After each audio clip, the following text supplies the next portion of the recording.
শুভ সকাল বন্ধুরা, কেমন আছো তোমরা সবাই? আশা করি তোমরা সবাই বেশ ভালো আছো আর যে যেখানে আছো সকলেই সুস্থ আছো। আমার চ্যানেলে নতুন আরো একটা ভিডিওতে তোমাদের সকলকে জানাচ্ছি অনেক অনেক স্বাগত আর ভালোবাসা। আজকের দিনটা হচ্ছে বুধবার। ঘড়ির কাঁটাতে এখন সময় হয়েছে প্রায় সকাল ওই ৮টা মতো।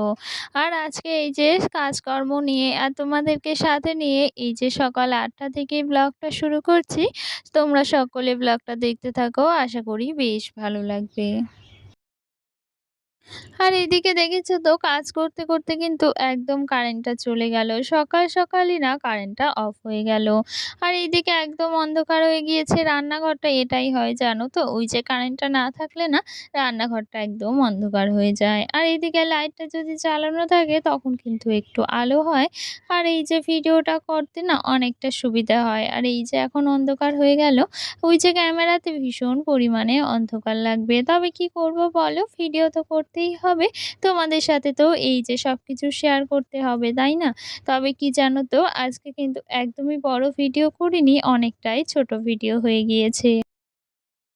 আজকে তোমাদের সাথে ওই যে বেশি কিছু শেয়ার করতে পারিনি। তো সকাল সকাল রান্নাঘরটা একদম সুন্দর করে পরিষ্কার করে নিলাম। ওই যে এঁটো বাসনগুলো মেজে এনেছিলাম সেইগুলোও কিন্তু জায়গা মতো গুছিয়ে রাখলাম।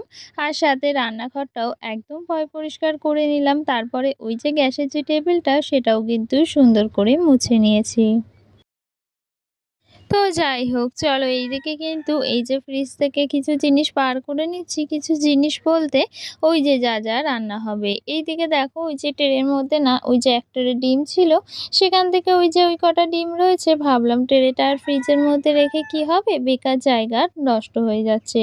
তো সেক্ষেত্রে এই যে ডিমগুলো কিন্তু ওই যে ডিমের যে ট্রের মতো থাকে না, সেটার মধ্যে কিন্তু গুছিয়ে রেখে দিয়েছি। আর সাথে ওই যে ডিপ ফ্রিজ থেকে মাছটা বার করে নেব, কারণ আজকে তো রান্না-বান্না করতে হবে সেক্ষেত্রে।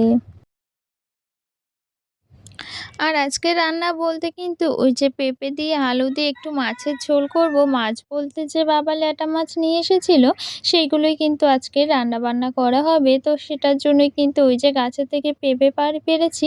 তবে কি বলো তো, কিছু পেঁপেতে না রং ধরে গেছে, তো সেইগুলো আর কি রান্না করা যাবে না। তো তার জন্যই কিন্তু ওই যে আবারও পাড়া হয়েছে, তো সেটা দিয়েই তরকারি রান্না করব। আর এইদিকে দেখো দেখো কিছু ওই যে সাপ্তাহিক মানে মুদিখানা এনেছি, যেটা এ সপ্তাহে প্রয়োজন শেষ হয়ে গিয়েছিল, সেইগুলো কিন্তু এনেছি। কি জানো তো, ওই যে প্রয়োজনের বেশি কিন্তু কোনো জিনিস এনে রাখি না, তাতে বেকার পয়সা খরচা করে কী লাভ, তাই না? যতটুকু প্রয়োজন ততটুকু এনে রাখি, তাতে কিন্তু অনেকটা সুবিধে হয়। কি বলতো, ওই যে সাপ্তাহিক বাজার করে আনি, আর জানো তো ওই যে প্রয়োজনের বেশি যদি জিনিস আনি তাহলে তো ওটা বেকার নষ্ট হবে।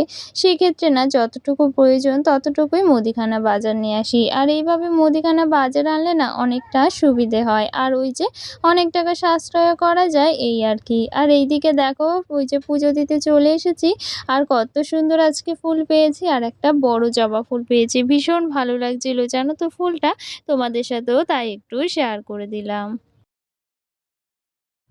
আগের ভিডিওতে ওই যে সহেলি বোনও আমাকে কমেন্ট করেছে, খুব সুন্দর হয়েছে ভিডিওটি দিদিভাই। আর সাথে আরেকজনও কমেন্ট করেছে, তার নামটা মানে চ্যানেলের নামটা আমার মনে পড়ছে না। সেও কমেন্ট করেছে অসাধারণ ভিডিও। তো তোমাদের অসংখ্য ধন্যবাদ এত সুন্দর কমেন্ট করার জন্য, আর সাথে আমার ভিডিওগুলো দেখার জন্য। আর এভাবেই আমাকে কমেন্ট করো মিষ্টি মিষ্টি, আর আমার ভিডিওগুলো দেখো। অসংখ্য অসংখ্য ধন্যবাদ। আর আজকে এই যে খুব ছোট্ট একটা ভিডিও শেয়ার করলাম। আর এইদিকে কিন্তু আমার ঠাকুর আসনটা সুন্দর করে মানে সাজিয়ে নিয়েছে, দেখো কত সুন্দর লাগছে।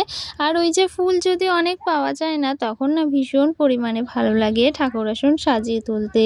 তো আজকের ভিডিওটা কেমন লাগলো অবশ্যই তোমরা কমেন্টে জানিও। আর এই ছোট্ট ভিডিওটাই আজকে তোমাদের সাথে শেয়ার করলাম। আশা করি তোমাদের বেশ ভালো লেগেছে। তো চলো সকলে ভালো থেকো।